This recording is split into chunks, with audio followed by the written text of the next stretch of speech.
We're back. And I feel like it's one of those days where I feel like I got dragged here by a truck, you know, mentally, not physically so much. Is that how you're describing your teaching life? Yeah.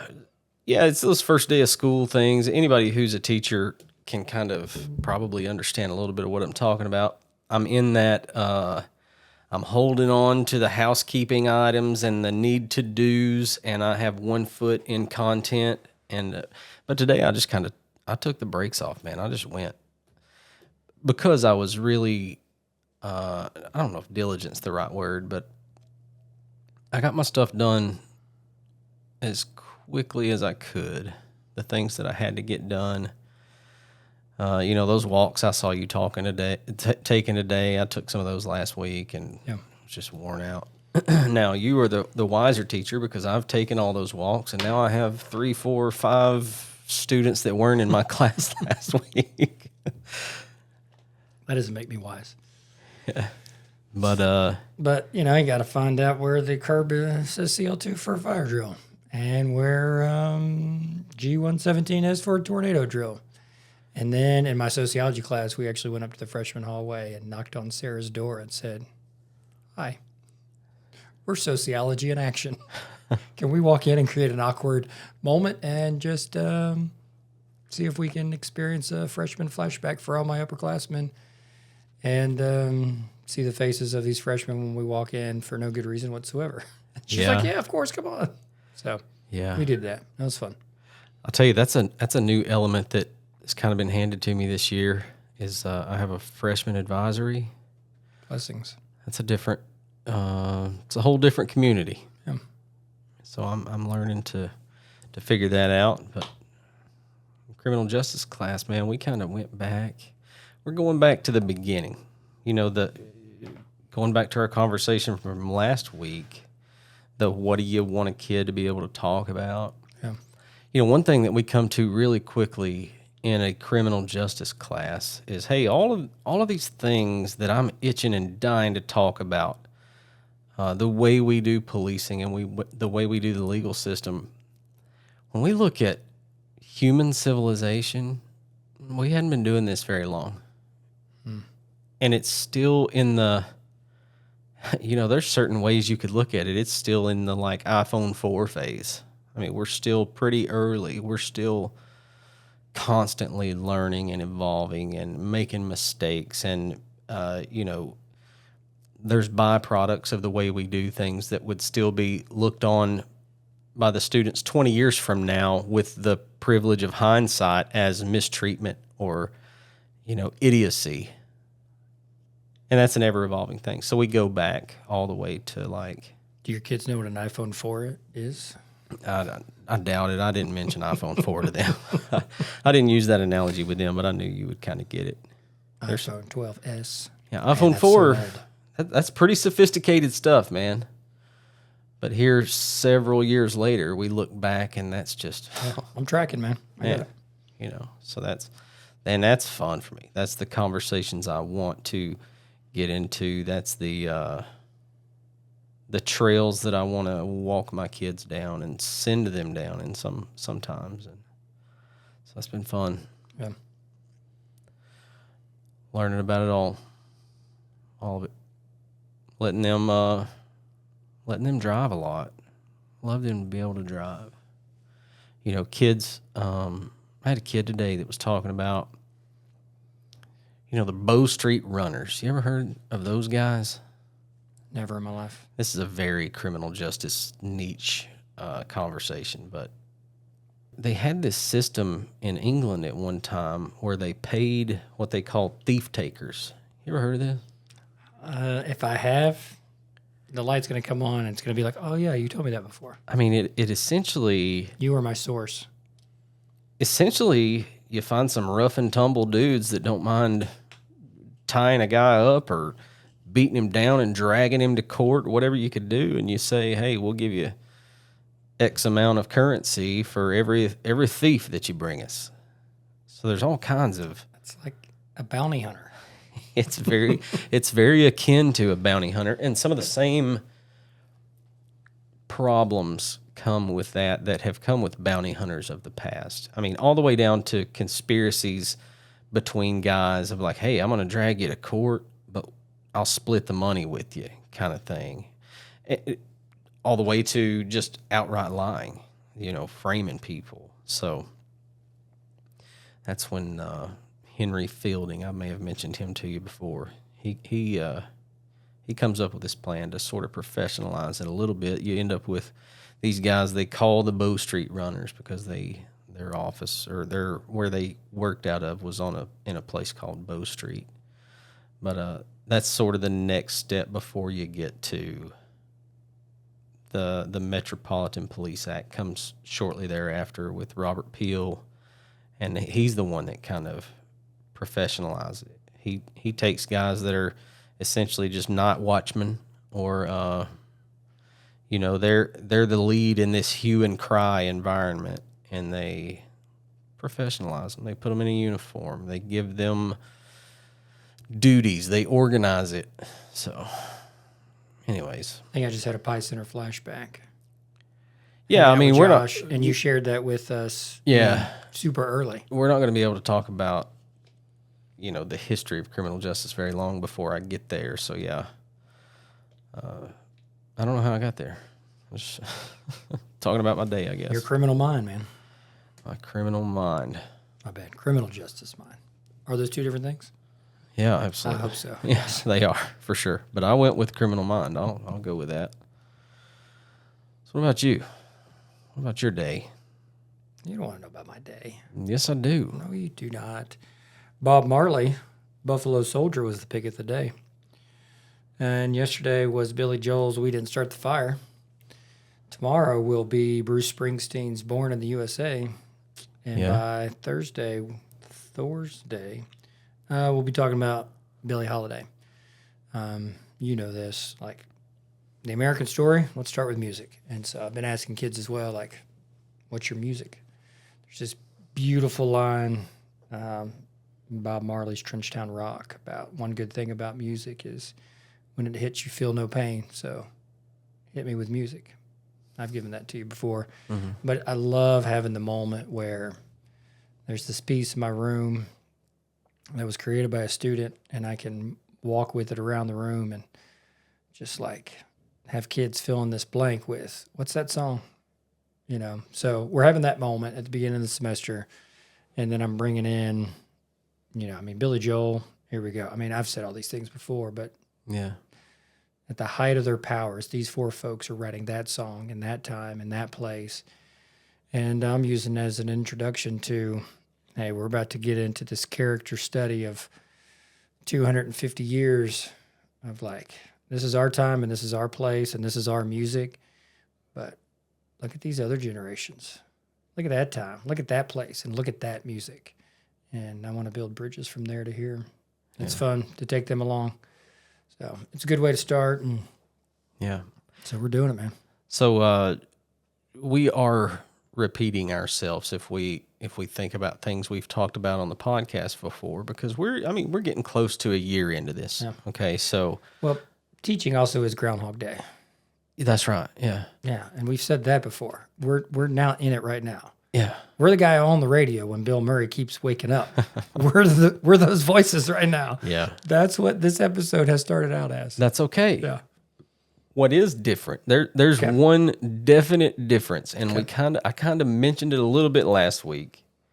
But if I'm talking about the Bow Street Runners and the Bobbies, that's pretty par for the course. If you're talking about Buffalo Soldiers and We Didn't Start the Fire, that's part of the Salisville experience. But there's one marked difference, and maybe our listeners want a little bit of a window into Ground Zero. Ground Zero. They're hearing in the news and they see on the socials about cell phones at school. We've got these new rules. We've got the law. I mentioned it last week, but we hadn't got to the place where we were. The last time we talked about it, we maybe had a day in. And maybe a half day even. Yeah. Yeah, that's exactly what it was. And I guess we're 4 full days in now. Yeah, we're 4 full days in, and we're even, we're 2 full days into, this is not an amnesty period anymore at our particular school. Those first 2.5 days were, hey, we're gonna look at this, and this is the expectation. But right now, your phone may be taken, and you get it at the end of class as kind of a, hey, let's figure this out. But starting this week, it's according to our school procedures, it is no longer warning time or amnesty time. So kids are having, the ones that are on their phones during instructional time are having their phones taken from them, and it's taken to an administrator. They get it back at the end of the day. That's first offense. Of course, then if they were to get into a second offense, that phone would be held for 7 days. And then the third offense, I think, is 15 days. Is that right? I was about to say 30 days, but I could be wrong. There's a 15 in there somewhere. Okay. Anyways, I said all that to say,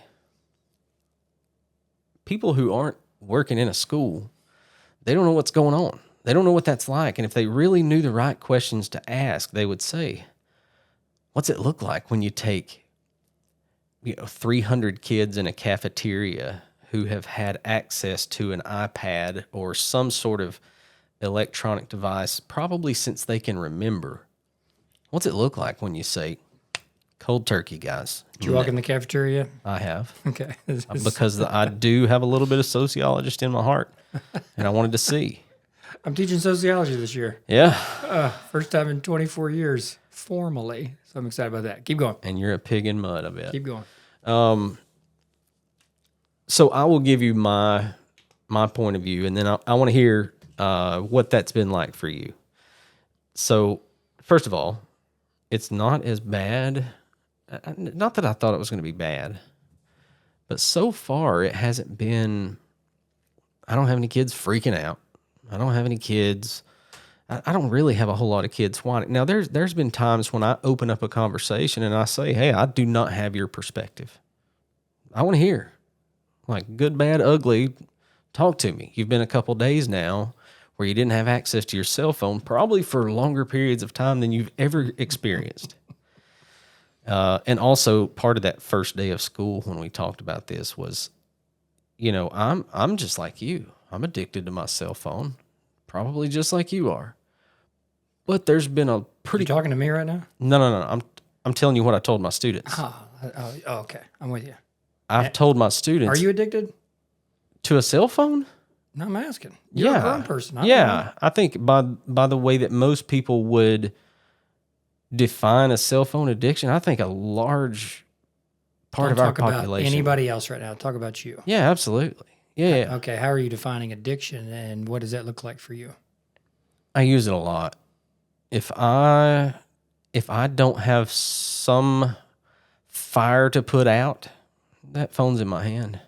If I'm not actively making the choice, I'm going to read this, or I'm going to watch that, or I'm going to listen to this, it's no longer less and less. It's just me staring at a tree sitting on the front porch, or you know what I mean? I fill those gaps, at least those gaps, not that there's that many of them, with social media or long form media. I do a lot of YouTube. Yeah. I watch a lot of YouTube. When was the last time you woke up on a Saturday or a Sunday? It's been a long time. And your phone is charging by the bed, mm-hmm. right? Mm-hmm. Okay. You've used it as an alarm. Mm-hmm. So it's got function. That's right. You've turned that alarm off, and then that phone just stayed there. No, it's been years. Really? Yeah. Mm-hmm. Never even thought about it. It's just part of who I am. Will you do me a favor? You want me to do it one time? Yeah. I would love to. This Saturday.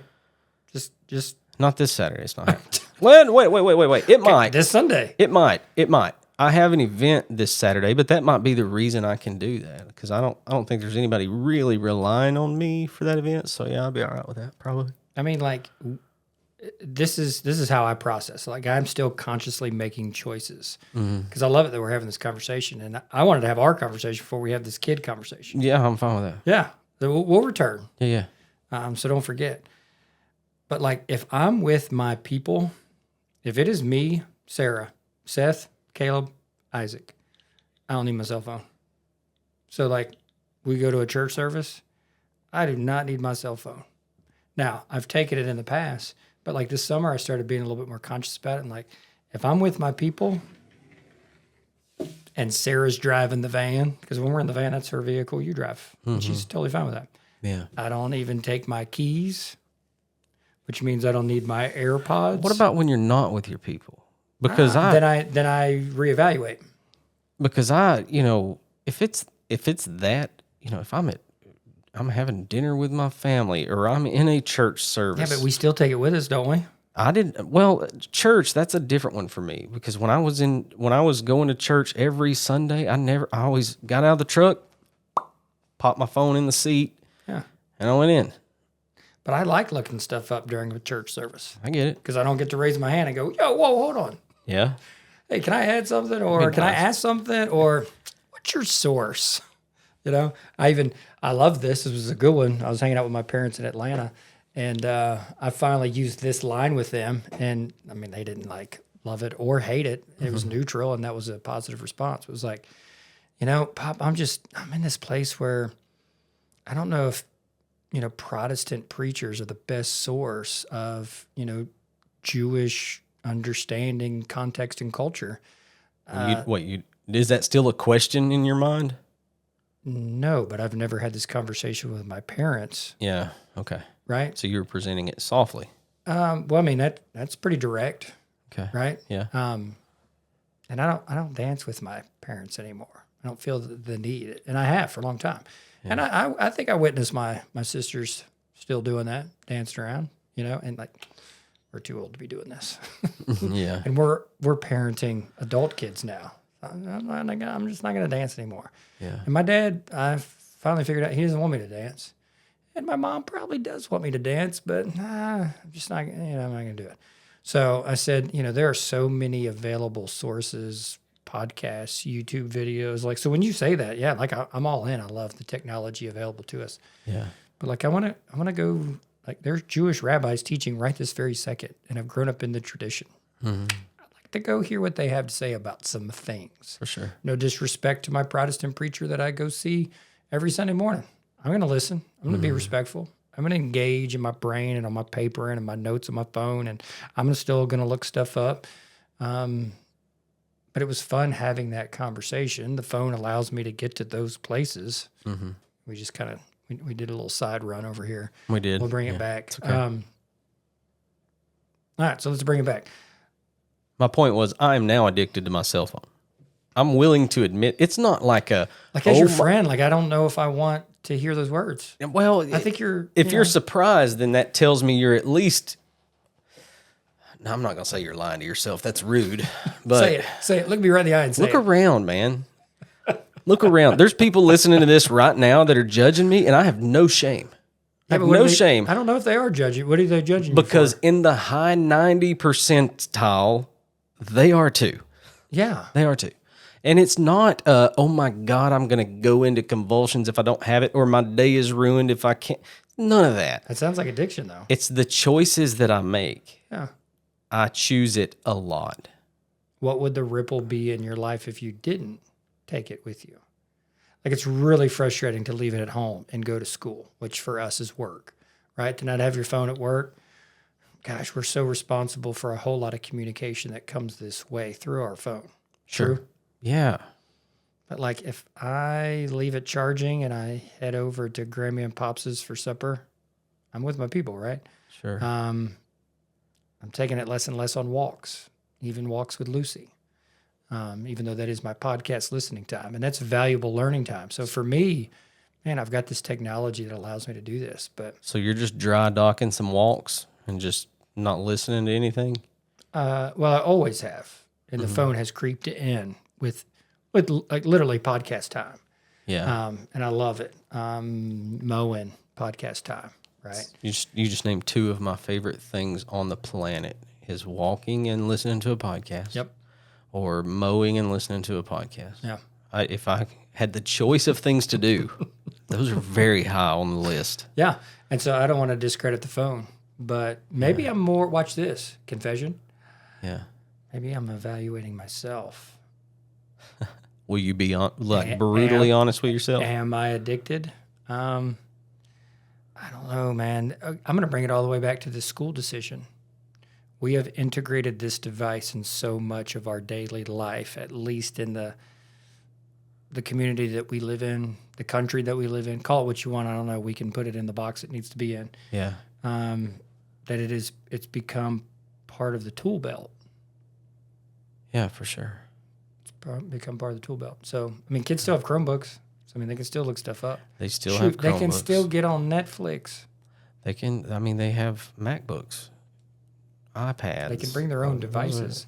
Well, no iPads. That's in no there. iPads. Yeah. Okay. I haven't specifically seen They can one. use their own laptop. So okay, but the conversation was, hey, I use my cell phone a lot. I'm addicted to my cell phone. If you're addicted to my cell phone, I'm addicted to my cell phone. Yeah. But for a large part of my life, I didn't even have a cell phone. Yeah. So as someone who's in school, if there is some anxiety that you begin to have, or you just don't know what to do with your hands, you don't know what it looks like to fill time in the lunchroom, that's a conversation we can have, man. And maybe I don't have answers for you, but I at least am a place of help. What'd you see in the cafeteria when you went in there? Saw a lot of kids talking to each other. Saw a lot of kids talking to each other. Yeah. Some kids. More kids than before? Yeah. Yeah, for sure. Yeah, the noise level, and it wasn't, when I walked in the cafeteria, it wasn't like this crazy noise level, but it was definitely elevated. And as I look around to try to figure out is the noise just goofiness, or is the noise up because kids aren't on their cell phones? Just from that glance, I would conclude that it was because they're not on their cell phones, and there's at least some conversations happening. I talked to some kids today that I would have sworn they go to the cafeteria and just doom scroll while they eat. I was judging them, judged the book by its cover, but 3 or 4 of them had said to me, like, "No, man, I go to the cafeteria. I'm with my friends. I hang out with my friends." I'm like, "Oh, that's cool. That's good." But those conversations are brief, but they're important to me to see. But I will say, and then I'm going to pass it to you for your perspective, but in my classroom, it has been not even an issue. Yeah. I've taken a phone the first day and the second day, but it wasn't, I mean, the kid knew that it was on them, and it wasn't that big of a deal. But aside from those two, nothing. Haven't even seen it. Haven't even seen one. How about you? How's that, the dynamic of your classroom? You feel anything different? You see anything different? Now, you're like me in the fact that, well, maybe not like me, but last year I rebuilt my entire curriculum, and it leaned heavily on, okay, they have these devices on them. How can we use them constructively to do what we're trying to accomplish? Yeah. So that's the biggest challenge for me, is just kind of reworking that and those kind of things. So what is that any different for you, or are we just switching straight to Chromebooks? Yeah, I'm not being a very good interviewee with this answer, but no. I mean, like, we're just still rolling. Content's still flowing. I mean, we're building relationships and rapport right now. You know, we're learning names. Yeah. You know, we're mining that kind of gold. You know, you learn a name early, and it's that much healthier tie as we move forward, right? Mm-hmm. So that's the work that has to be done right now. It's not technology driven. Rather than, hey, look that up on your phone for me real quick.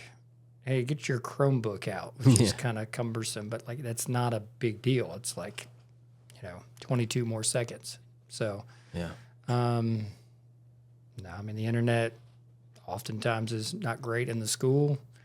We were rolling in second block, little Bob Marley intro. Who is this guy? Showed him something. Hey, we're about to listen to Buffalo Soldiers. Let me show you this History Channel thing on the Buffalo Soldiers. Nope. Kicked me off. And then I tried to get back on, couldn't open up a tab. And so I spent about 45 seconds. I was like, all right, let me tell you what you're about to hear. Because it was in my wheelhouse, so it was That was decent. And then I went and spun a vinyl record, which was a lot of fun because the electricity was still working. So we listened to Buffalo Soldier and pulled out some lyrics, and everything just kind of continued to flow from there. So technology, I mean, it can be an inconvenience certainly when you plan on using and it doesn't work. But this cell phone thing, I mean, you said 90 percentile or 90% or upper 90s or whatever you said earlier. Like, that's the kind of kids we teach. Like, we're kind of blessed of like, it hadn't really been an issue. Mm-hmm. People haven't been rebelling against this. They've been respecting it for the most part. Yeah. So, how long would it take you to walk 50 miles? 50 miles. You're a walker, man. Dude, is my fatigue meter on? Your cell phone is charged. Podcasts are queued. 50 miles. But I have to account for fatigue. And food and all those things. You're walking 50 miles. Yeah. Okay. Well, it'd be quite a while. I mean, 15 hours, 15 days. I mean, like, if I said, Matt, adventure time, and there's some purpose in this. So, like, you have a why. It's not just random, go walk. Yeah. What would you plan for? How long is it going to take to walk these 50 miles? It's pretty flat terrain. I need to know. If half of this is Mount LeConte, I need to know that. It's not. There's no mountain. It's kind of in a tidewater area, so it's basically flat. Yeah. I'm going to walk 50 miles. Yeah. Do I have a lot of say in how long I can spread this out over? This is the start of the conversation. So, I mean, like, okay. Hey, we got to get this done. It's for this purpose. We're in a long line of folks who have done this before us. So let's start the conversation here. All right, I'm going to start it at most 5 days. I can do 10 miles a day. Pretty good. And still function and think straight. Yeah. But if I were being pressed for time, let's see. Bring it down to 4 days. You're at about 12 and a half miles a day. Okay. Yeah, I could do that. How long is your 10 miles of walking in a day going to take?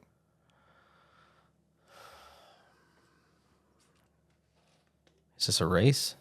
No, man. Is this as fast as you can get it done? No, this is just journey, and by the end, we're going to go. Okay. We just did that. I can stroll at about a 15-minute pace. I mean, that's me and you having a full-blown conversation while we walk. I feel like that's fast. Wow. But you've been walking long enough. Yeah, but am I getting that wrong? I feel like if I pressed, I would be more like 13. Wow, are you pumping your arms right now? There's sometimes when I want to get on it, I'll get on it. But like I'm not going to do that. Sounded like you invited me on this journey. I'm not going to do that for 10 miles. Okay. So how long is 10 miles going to take you? That first day? 1,770 minutes. God. 90. I'm going to give myself somewhere shy of 4 hours. Okay. Yeah. You could do that. Walk for 4 hours. Okay. Yeah. So I've mentioned to you the Camino before, right? And there's this, 1,000-year-old tradition, this pilgrimage. But I've discovered something last year. I think I may have even discovered it 2 years ago. Here's the story. John F. Kennedy is giving a speech in 1963. So pause. Yeah, he won't make it to December. But he's giving a speech and he's addressing Marines and he says, hey, we need to have these fellas be able to walk 50 miles in 3 days. They need to be able to do this. And we're not talking about there's a mission and here we go, but just it needs to be part of their regimental training. But we're talking like full out gear, rucksack, and boots, right? He just said our Marines need to be able to cover 50 miles in 3 days in training. He threw it out there. His brother was Attorney General at the time. He is in this meeting. He hears his older brother say this. He's got loafers on. It's the wintertime. It's snowing in D.C. And my man leaves D.C. Now, this is Robert Kennedy, which I have a hard time because saying his name right now, because his life and his legacy with what RFK Jr. is creating right at this very moment as we're speaking. Ugh. So I need to know that everybody, this is Bobby Kennedy.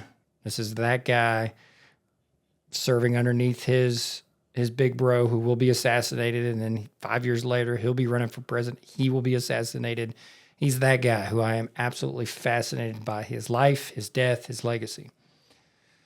My man in loafers and a coat takes his staffers and says, hey, we can do this in a day. Did you hear what the president just said? Respectfully. He didn't call him big bro. He said, did you hear what the president just said? Let's go do this. So he starts walking, and all of his staffers have dropped out by mile 35. Loafers and a coat, D.C. snow. He's walking to Harper's Ferry. Ever heard of Harper's Ferry? I've heard those words. So John Brown leads a rebellion. He's he's an abolitionist.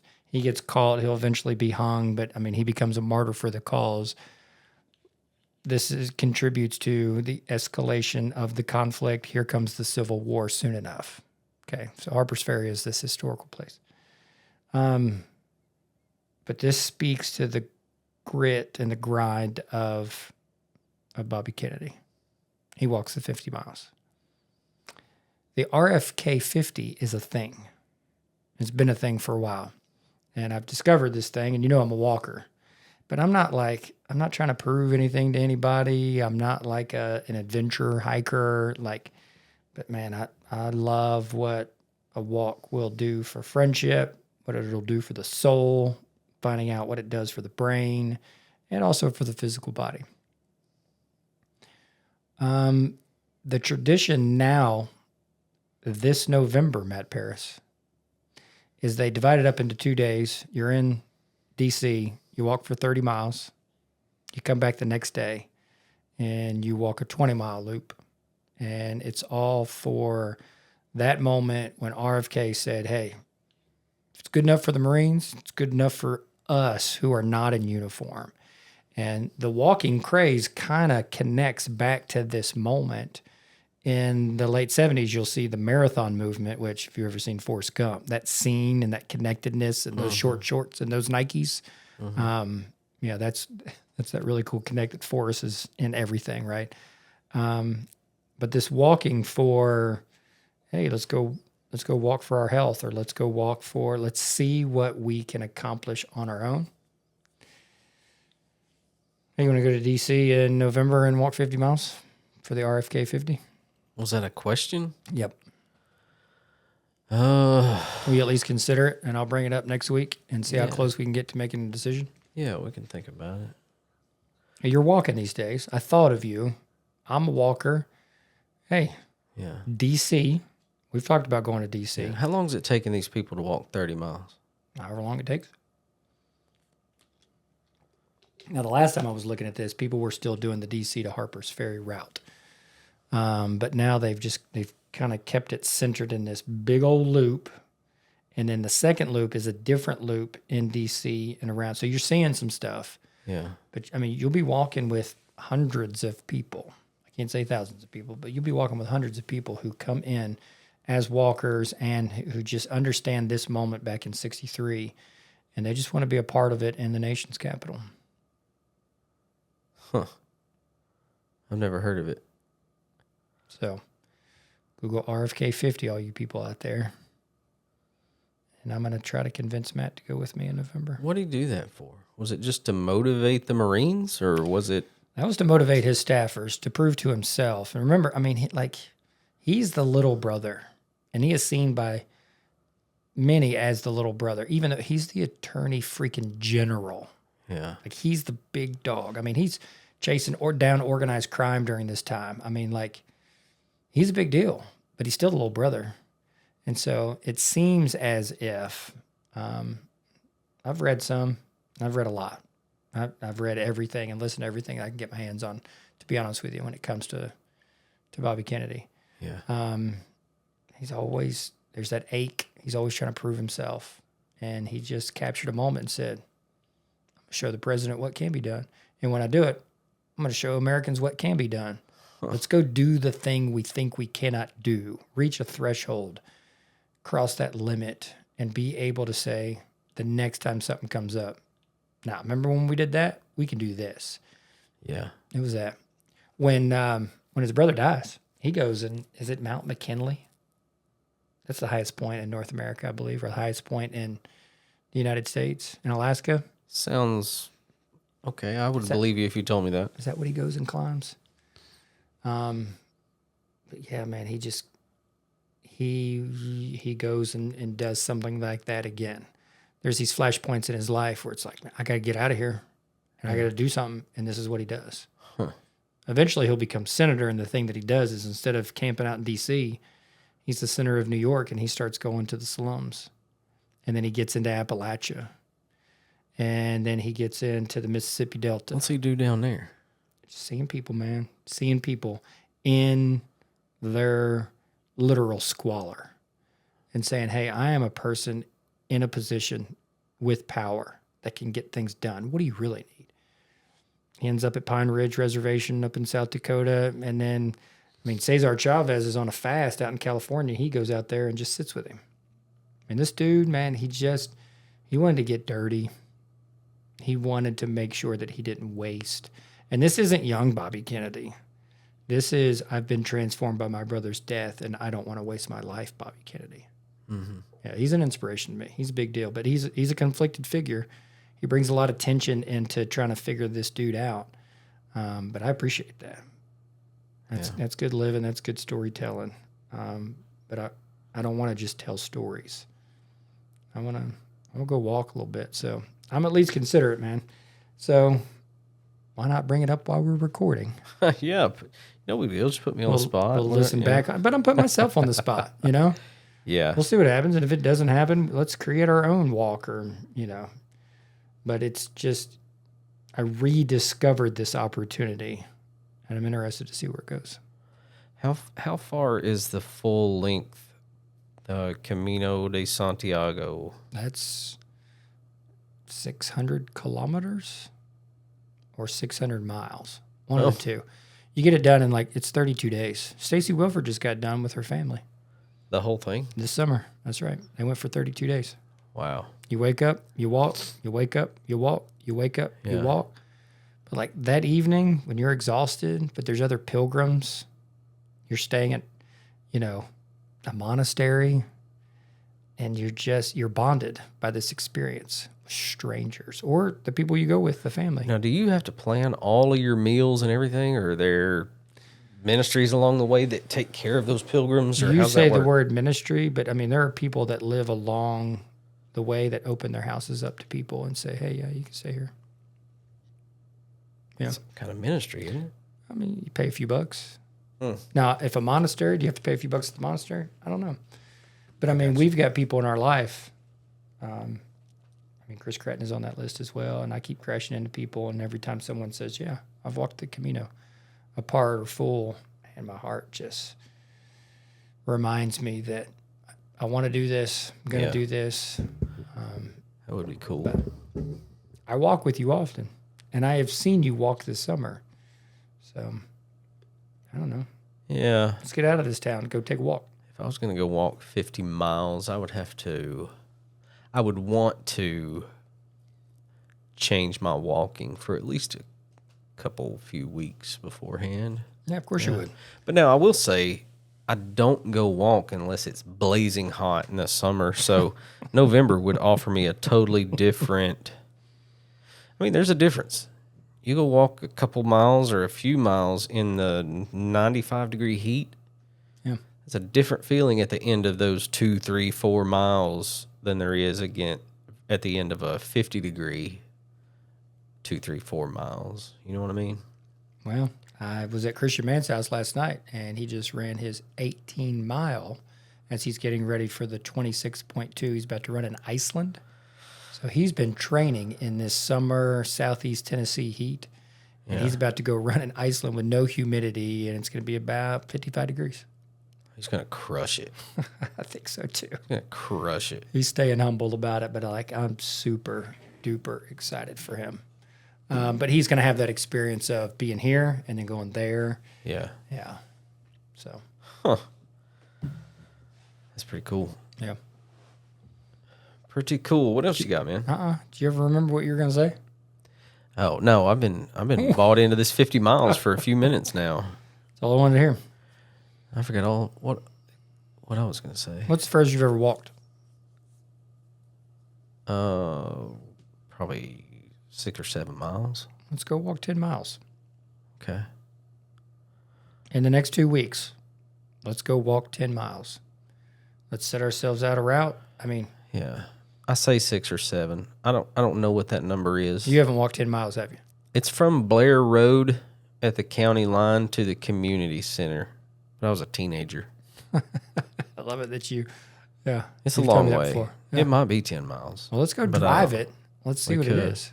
Yeah. We could. I've walked that. I've rode it. I've ran part of it. I had a friend out there. We'd stay in the summer and we'd go swim at the community center. Just because.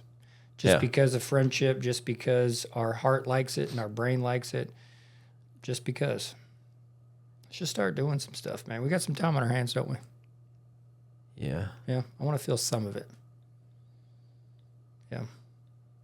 Yeah, I think I'd do 10 miles whenever you want to do it. I think I'd be tired, but Yeah. I'd be okay. I think I'd be Yeah. okay. We are going to be okay tired. It's a different kind of tired, right? Yeah. Because if Sleep there's good. anybody listening to us right now, they know what tired means. And that is a very loaded, layered word. Because if you're teaching or you're parenting or you're married or you have any aspirations or ambitions whatsoever, there is that fatigue. There is also sleep fatigue. You don't sleep well. You don't have good sleep habits. You don't hydrate well. Your nutrition sucks. I mean, that's tired. But then there's that, and I ain't got nothing I see for myself. I have no vision. I've got nothing set before me. That's a different kind of fatigue, different kind of tired. What do you mean? What do you mean you got nothing set before you? I'm not saying that to you right now. I've got plenty set before me. Oh, okay. But there are seasons of our life, let's see if you've ever experienced it, where you didn't have anything set before you. You had no vision for what was in front of you. You were exhausted because of the day-to-day, and you really had no hope because hope lies within the future and the messy middle we're attempting to navigate. We can handle it because we're headed in this direction. That directionlessness life. I may have just made up a word. It's exhausting. Did you track with that one? Yeah, for sure. That is not this season of my life, but there have been seasons of my life of just like, this can't be all there is.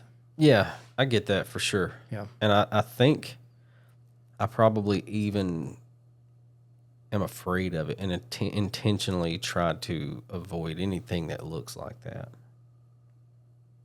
Like I need a fire to put out. Is that what you're saying? That's not what I'm saying. You use that phrase a lot. I don't need no fire to put out. I do understand what you mean. Boy, though. I do. I want to think that I don't. But as a teacher who takes the summers, I took the summer this summer. Yeah. Didn't coach any ball or do any. I mean, I did some podcasting. I did some this and that. But it reminds me toward the end of July that, like, I need more right now. I'm not saying it won't ever change. I need more right now than just that. Just on my own, studying or seeking or creating or walking. I need a little more. I need someone to help or someone to, I don't know. It's a horrible way of communicating my point, but that's why I usually just say I need a fire to put out. No, I get it. And we can overcorrect, right? We can overwhelm ourselves with so many little things that are yeses and are good, but drain us from our most meaningful relationships. Yeah. And I don't want to do that because I've been there as well, saying yes to everything and everybody. Yeah. I don't want to live that life either. So I've learned some stuff. But like I'm excited for a new school year. Taking a class at Lee, a research methods class. Teaching a class at Lee, current issues and strategies. So I mean, like it's full. Isaac's a senior. School, his future college, hoops. Gosh, what a good summer it's been. Just staying connected to, Caleb and Seth. So my life is full. Sarah and I mean, she's in transition. She's come up this way to Walker Valley to teach. Yeah, our life is full. But I've got some space for as history teachers in December. We are going to go to D.C. We're going to go to a conference. We're going to share that experience together. Love it. It's in December. But I'm kind of a few plot points along the storyline of like, hey, if I don't go to D.C. and walk 50 miles in honor of RFK, then maybe I'll go walk 10 miles with my buddy Matt. And, every 4, 5, 6 weeks, hey, let's make that 15 miles this time. And we plan it out, Just have some fun with throwing some things out there. Like, I don't want to get into running marathons. Do you? Absolutely not. I don't want to get into riding a bike 100 miles. Nope. Do you? Nope. Okay. I don't really want to work on my golf game. I don't mind being bad. I'll go play golf with you, but I don't. We ain't working on our game, though, are we? Score 130 and have a blast. Thanks for saying 130 before I had to. And I'm not going to be mad about it. I know myself. Yeah. Yeah. I like the pace of the walk and the shared journey, but I like being able to go. I walked from my house to Walker Valley, and it was a good, strong 11 miles. Yeah. And Old Charleston Road is beautiful at that pace, So maybe we mark something off and just go walk. What kind of time did that take you? I don't know, 3, 4 hours. Was that further than? I remember time didn't really exist. That's kind of the point of these type of things that I've brought up with you. Was that further than when you walked from my house to Walker Valley? Mm-hmm. When I lived by the golf course? I don't know. It was a pretty good haul, wasn't it? Yeah. Is it 10 miles? So when I drive, it's 7 miles because I go up Northley Highway. But because I'm doing this little bend over to Old Charleston, that adds some. Yeah. Yeah. For sure. So I think it's 10 or 11. I ended up at Richard's house and said, "Can you give me a ride home?" Yeah. Did you have you saw your tree lately? Oh, of course, You man. been by there? Yeah. Do that once in a while. Mm-hmm. Well, that's good. Yep. All right, I'm gonna ask you again. You remember what you No, forgot? man. I'm in here. I've been talking about whatever this is. I think it was your day to drive. I don't even remember where we were going when I said it. There was like this cell phone action. There's this, how do Buddy, we handle it? We're not podcasting anymore. I'm just spending time with my buddy. I'm just the podcast is going out the window, and I'm just hanging out with Paul at this point, man. Yeah. But that invitation I threw out there, that was for real. I believe you. Okay. I know you. Yeah. I know you for real. Yeah. Let's see what happens. And you're gonna follow up you're gonna come to me like tomorrow, and I will have not thought about it once and be like, "What do you think?" Well, what you said you'd think about it. That's what you're gonna do. Just throw another handful of seeds. And that means if right now it's rocky soil or the birds came and snatched it up, that's totally fine. Shoot, I'll pull thorns, man, until it finds the ground it needs for you to go, oh, yeah. Let's go Saturday and leave our phones at home and go walk. Could you handle that? Yeah. Walk with you? Yeah. What if there's an emergency? What if you need to make a phone call? All those reasons of why people. Yeah, Hey, those of us of this age, man, remember, emergencies don't happen very often. And when your car breaks down and you didn't have a phone? And you go knock on some stranger's door and you ask for gas or like, hey, I got a flat tire. Can you help me out? Or can you give me a ride to the gas station? Or when people just stopped and said, hey, is everything okay? You remember those days? Yeah. Yeah. Yeah. Let's not lose those days. We'd figure it out. Figure it out. Huh. You want me to wrap this up, buddy? Go for it. It's been a great conversation. I don't know how good of a podcast it is, but I don't care. Do you care? No, because these are legit, these are life conversations that I will bring up with other folks. Yeah. There's this desire on a platform like this of hey, respond, hit us up, send us a message, which that would be so much fun. It'd be cool. Our audience has made it clear that that's not who they are, and I'm not mad about it. Yeah, because that's not, I'll be honest, that's not who I am as a podcast listener. Nor am I. I'm not, but there's something about what we do together and then what it does for some of our friendships and relationships where they bring it up, and then we have this quality of a conversation with somebody just because we threw something out there on a platform and they listened to it. And we hadn't seen them in a while, but when we do, it's not only a chance to catch up, but it's a chance to, hey, remember when you said this or y'all brought up that or that was an issue? And I get to have that conversation. That for me, that happens quite often. I love it. I love it.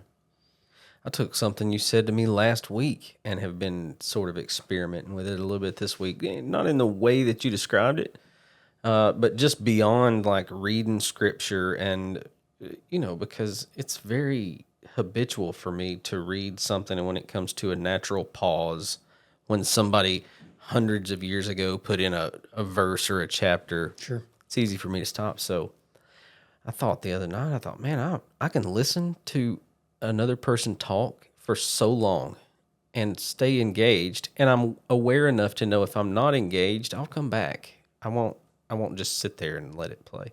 So I found, and these are, they're titled as sleep videos. This is on YouTube. But it's a dude, a very great voice, just reading scripture. So I'm going through the whole book of Corinthians, just no chapters, no verses, just hearing it. And I've been very intentional to remind myself, sometimes even saying, all right, this is a letter, and just listening to it as a letter. So, yeah. Yeah, it gives it another element of value for sure. And I don't know if it's BibleGateway.com or whatever, but there's something out there where you can push that button and it'll read the scripture to you, and it'll keep it going. There's value in that, and especially those of us that we have a listening stamina. Why not do that with the scriptures? Yeah, I love that, man. Yeah, I've found in certain Bible apps or websites where there's an electronic reading of it, but this is different. This is different than that, at least. This is a guy reading it like he's reading a letter. His voice has inflection in certain moments, and he reads it with a little bit of emotion at certain times, and I don't know, it's pretty cool. It's pretty enjoyable. If I say TBN to you? Yeah, yeah. No. No. You're about to say TBS.